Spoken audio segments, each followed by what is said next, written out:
Hello students, कैसे हैं आप लोग। आई होप आप लोग बहुत अच्छे होंगे। लास्ट टाइम की हमारी जो क्लास थी उसमें हम लोगों ने बात की थी नाउन केस के बारे में, जो संज्ञा कारक होता है उसके बारे में बात की थी। तो हमने देखा था कि जो नाउन केस होते हैं वो कितने प्रकार के होते हैं, उनको हमने लिखा भी था। नाउन केस जो है आप लोगों को पता है 4 प्रकार के होते हैं। नॉमिनेटिव था, ठीक है, ऑब्जेक्टिव था, वोकेटिव था एंड लास्ट में जो थर्ड नंबर पे आता था पॉसेसिव केस। ठीक है, तो हमने बात की थी कि इन चारों जो केसेस हैं, काइंड ऑफ केसेस हैं, इनको हम डिफाइन करेंगे इस क्लास में। तो आज हमने इसको डिफाइन किया है, इसके डेफिनेशन देख लें और फिर आगे बात करते हैं। इसमें लास्ट वाला जो है पॉसेसिव केस, उसके बारे में जब इसको क्लियर करते हैं ना तो और बात करते हैं। ठीक है, पहला है नॉमिनेटिव केस। इसकी मीनिंग होती थी हिंदी मीनिंग कर्ता कारक। जब किसी नाउन का प्रयोग किसी वाक्य में सब्जेक्ट कर्ता के रूप में होता है तो उसे नॉमिनेटिव केस कहते हैं।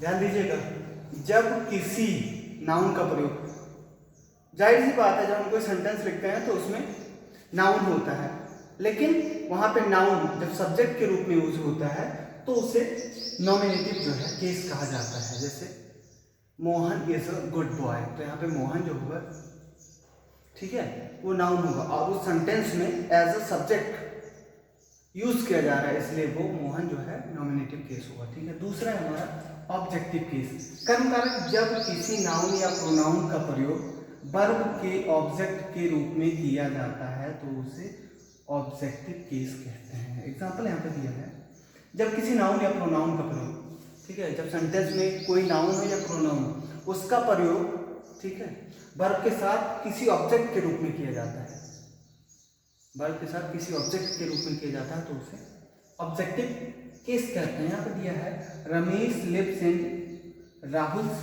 रूम। ठीक है, इसमें बताया गया है कि कोई नाउन या प्रोनाउन वर्ब के साथ, ये वर्ब ना इसमें लिव्स है, उसके साथ यूज किया जा रहा है, ठीक है, तो उसका ऑब्जेक्टिव होता है। ठीक है, तो यहाँ पे रमेश ये नाउन हो गया, लिव्स इन ये वर्ब है, इसके साथ नाउन या प्रोनाउन जो यूज होता है उसे ऑब्जेक्टिव केस कहते हैं। तो यहाँ पे राहुल से जो लिखा हुआ है ना, राहुल के रूम में रहता है, रमेश राहुल के रूम में रहता है, तो यहाँ पे राहुल जो हो गया वो है ऑब्जेक्टिव केस। इसमें दूसरा लिखा हुआ he help Shivam in hard time. He help, वो शिवम की मदद करता है मुश्किल समय में। जब कठिन समय होता है, मुश्किल समय होता है तो उसमें वो मदद करता है। तो यहाँ पे नाउन या प्रोनाउन, यहाँ पे नाउन क्या है जो कि वर्ब के साथ यूज हो रहा है, वो है शिवम। शिवम वर्ब के साथ यूज हो रहा है, ठीक है, तो यहाँ पे शिवम जो हो गया ऑब्जेक्टिव केस हो गया। तीसरा है आपका वाक्यात्मक केस, संबोधन कारक। अब इस पे ध्यान दीजिएगा, यदि किसी वाक्य में नाउन का प्रयोग किसी को संबोधित करने के लिए किया जाए तो उस नाउन को वाक्यात्मक केस कहते हैं, वाक्यात्मक केस कहा जाता है।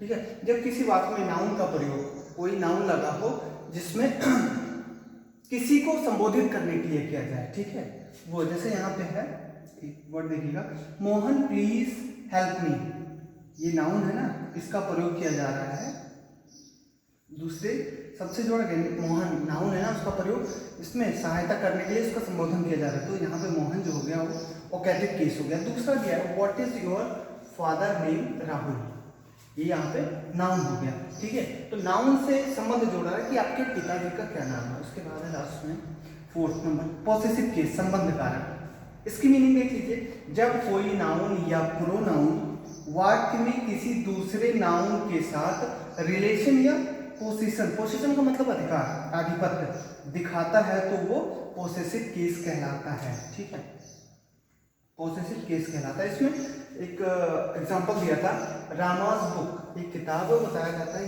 राम की किताब, ये राम की किताब है। ठीक है, तो मतलब जो किताब है उस पर राम का अधिकार है, राम का वहाँ पे पोसेशन दिखाया जा रहा है। ठीक है, तो ये हमारा जो है नाउन केस पढ़ने का कारण क्या था, इसके बारे में जानकारी लेना। और सबसे जो मेन था, जो सबसे मेन था नाउन केस पढ़ने का, वो था पॉसेसिव केस।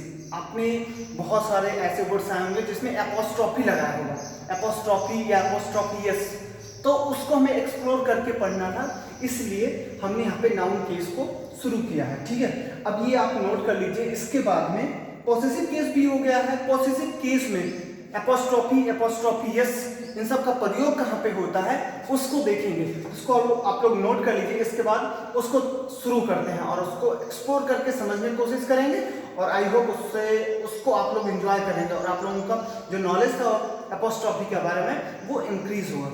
Thank you.